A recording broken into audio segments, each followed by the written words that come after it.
Right, welcome boxing fans, welcome to JP Boxing. I've got a fight preview and prediction for you all tuning in today. And man, it is a fight preview and prediction I've been very excited to do for a long time since this fight got announced. This isn't a huge fight, this one. They're not two big name guys that all the casuals and that are excited for. But if you're a hardcore boxing fan, I know for a fact you'll be tuning in for this one and will be just as excited as I am when that first bell rings on Saturday night in Canada, in Quebec. Because, man, these two guys, Mbilli and Sergiy Derevyanchenko, this can only be guaranteed excitement with these two. Guaranteed action, guaranteed war.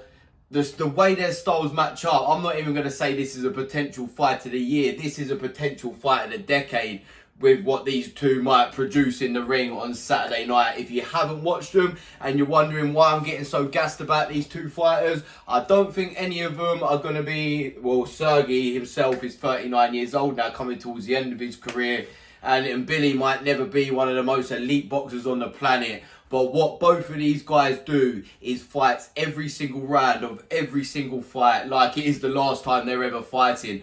Both of them are just out from the first bell, flat out, non-stop action. Mbilli just goes out like a super middleweight Mike Tyson and tries to blitz people and does it round after round after round. Sergiy, in his 20-fight pro career, I think has been in about 6 or 7 potential fights of the years, and they're just his big ones. If you go back and watch his earlier fights too, when he first turned pro, they were always excitement. Man, I can't promise you enough how good of a fight this is going to be. It's one of them fights where you look at it and just think, yeah, there is no way this can let us down. It probably will fucking do that now. You never know with boxing. It might end up being a shit one. But if you're looking for an all-action fight, I'd say this is the one to watch this year without doubt. Now, that's enough hyping it up for the casuals who might not be excited for it and you're just tuning in thinking, oh, what's this fight he's talking about? But I know the hardcores, the real boxing fans, you're already super excited for this one. You didn't need that hype job there, but I did it anyway. But yeah, let's talk a bit about the stats. You got Mbilli. He's now the A side going into this one. Even though Derevyanchenko is the bigger name still to boxing fans, Mbilli's like the hot, not prospect now because he's fought at like fringe world level and now had 27 fights. Can you be a prospect after having 27 fights as a pro? But he does still feel like he's on the way up. He's rising. He's on the urge now, about to burst onto the world scene. So definitely one of the best, exciting, unbeaten fighters in boxing right now. As I said, 27-0, 23 KOs. Been on the cusp of jumping onto the world scene for a while now. He's been calling for the big fights. He's the #1 contender for Canelo. He's been the #1 contender for Canelo for about a year or so now, maybe even longer. But this can't be one of them fights where you say Canelo's ducking him just because he hasn't got a big enough name yet, Mbilli. But now with a fight like this and more fans tuning in, this guy will be a superstar very soon, as long as he proves that he's not a hype job and he is a real deal. I just saw a highlight reel of him a few years back, probably about 3-4 years ago now, and I thought I'll have a look at that. I hadn't heard of him. I watched him. He's been one of my favourite fighters since. Go watch the highlight reel of Mbilli on YouTube. There's a few of them now. The knockouts this guy produces, man, are up there with like Mike Tyson knockouts. They're left hooks, jabs, uppercuts, screw shots, all of it. He is a proper knockout artist. Then you've got Sergiy Derevyanchenko. Record, nothing similar at all. When I saw his record, I was a bit like, whoa, shit. Like, he's won 15, lost 5, knocked out 10. So he's lost 5 of 20 fights.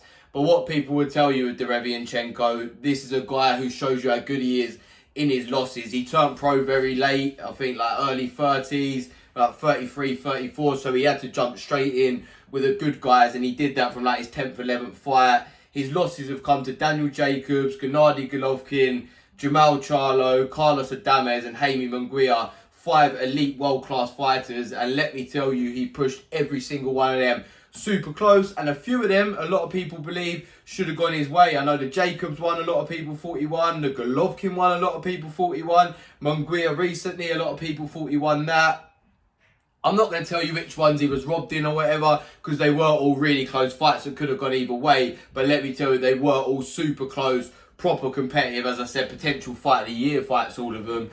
And if he's pushing all of those guys, elite level guys, to the max, it shows you just how good this guy is. But now he's 39 years old. 38 years old, sorry, turning 39 soon. He's obviously had a lot of hard fights, took a lot of damage. Is this one last hurrah, one last try to get on the world scene, and he's just took a guy like Mbilli because nobody else wants to fight him? I get that sort of feeling, you know, but he hasn't talked anything about retirement. And I suppose if he turned pro late, you could say it'd be a lot fresher than most 38, 39 years old. But I just think at this stage now, Mbilli is what Derevyanchenko was a few years back and more. I'd actually say Sergey's probably got the more boxing skills. He's Ukrainian, comes to that same school, Lomachenko, Usyk and that. Doesn't fight much like him, but they've all got that good amateur record, good boxing ability.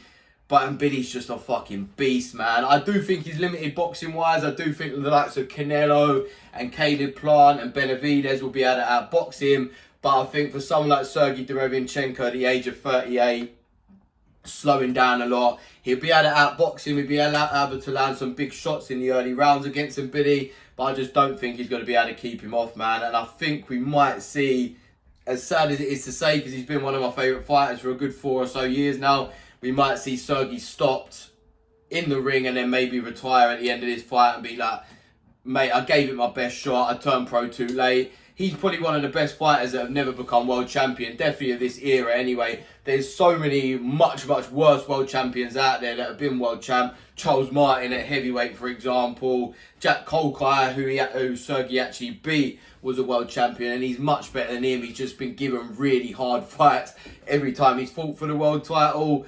But I think this might be probably a fight too far for him now, and Mbilli's just rising, one of the hottest prospects or unbeaten fighters in boxing right now. He's got so much momentum. He hits hard with both hands. He has one of the best engines in boxing. I expect a few good rounds from Sergey early on, maybe winning the fight around like round 3, 4 and 5 on the cards. But I think Mbilli's just going to keep chopping him and chopping him and chopping him down, keep hammering and axing at that tree, going to the body a lot will be a good tactic here, which I do think he will do.